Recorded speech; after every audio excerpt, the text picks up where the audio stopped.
advocate with their elected representatives on these issues. And people said, hey, maybe you should run for office. And I said, you are out of your mind. I have this busy career, I have 3 kids, I'm not going to run for office. But then the gentleman who held the state house seat that I was in, who was a Republican, he decided he was going to run for a judicial seat. And so that meant that the seat was going to be open. And so I'm looking at my state house candidates here, you know this, and I thought, well, it's now or never. And I remembered that promise I made to my daughter. I'm not going to, it's now or never. It's not good enough. I've got to do something to get off of the sidelines. And I knew absolutely nothing about running for office or being involved with the political campaign. But I knew that we needed people in elected office who were there to serve their communities, problem solve, to be voices of reason in elected office. And I felt that my skills and background would lend to that purpose. And so I raised my hand and decided to run for office. Now, in 2016, when the Republican won this seat, he won it by 20 points. And by the time we were done in 2018 with my campaign, which, by the way, I had a 3-way primary I had to get through first before I even got to the competitive general. But by the time we were done at the end of 2018, we had knocked on 45,000 doors, my volunteer team, for a state house seat. And we flipped that seat and won by 5 points.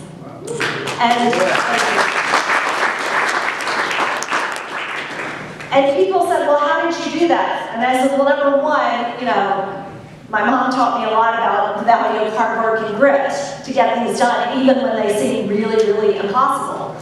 But number 2, there is so much value in having conversations with people and really listening to what it is that people want and what they are concerned about. And so I learned a lot of valuable lessons in that campaign. And number 1 was, it doesn't matter where we are in the political spectrum. We often are concerned and want some of the same things. We actually, in a lot of ways, are worried about the same things about, how are we going to make ends meet? How are we going to ensure that there is a good future for our children, wanting to be in communities that have resources and parks and affordable housing and good paying jobs. That is common ground for us.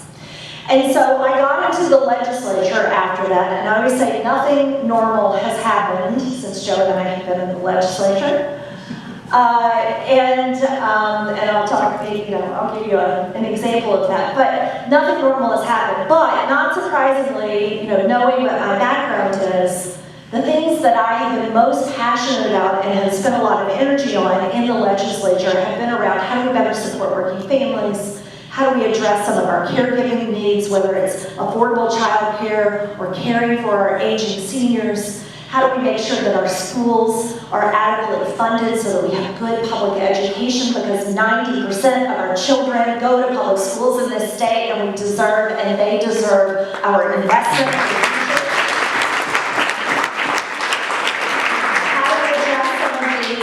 Looming healthcare issues that we have so that no matter what community you live in, that you've got good access to providers who can address those needs. And let me tell you, the problems are enormous in this state to solve, and we need more people who are there for the right reasons, who are dedicated to serving those issues.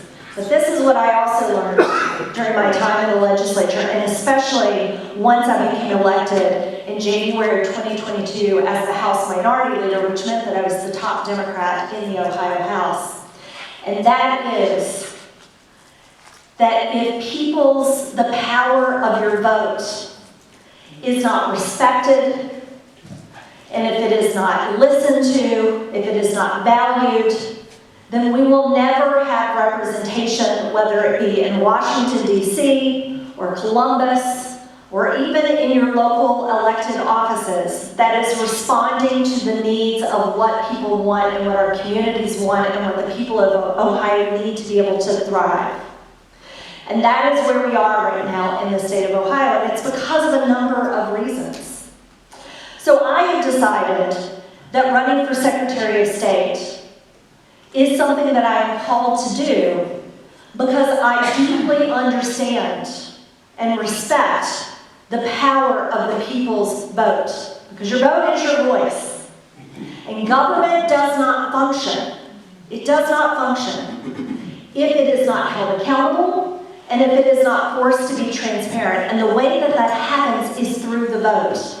And I have seen over and over and over again, whether it be through multiple rounds of redistricting or watching some of these attacks that this Republican majority has taken on voting in the forms of anti-voting legislation, because they are afraid.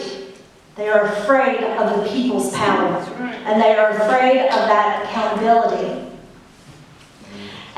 But we have a way out of this. And the way out of this is through, number one, having people in these statewide offices, and especially in the role of the Secretary of State, who understand that we are there to be a guardrail and to be a protector of the people's vote. I would say Secretary of State actually should not be partisan, because it shouldn't matter who people are voting for, what issues they are supporting. You should trust that the Secretary of State is there to ensure that your vote is protected. That your vote is protected. But that is not what we have had in this statewide office for at least 16 years. In fact, we've had Secretary of States who have actively gone before this legislature and repeatedly advocated against voters. And what I can tell you, having been a member of this legislature, and especially as the House Minority Leader, is we have a legislature right now that is controlled by people who are very hostile to your vote. They do not want to be held accountable with your vote. They want to rig the game and the rules as much as possible so that your power is less than the power that they want to hold on to. But the Secretary of State has a role to play in this, and that is to be a backstop to a lot of these attacks that we see. And I want to tell you, many of you know, the role of the Secretary of State is to be the chief elections officer of the state, working with all of our elections officials in 88 counties, so working with our boards of elections and the elections officials there. But it is the legislature that sets the rules of how these elections are carried out. And so a big part of the job of Secretary of State is to be able to maneuver with this legislature and against this legislature in that process and in that power that is shared between both the Secretary of State and the Ohio General Assembly.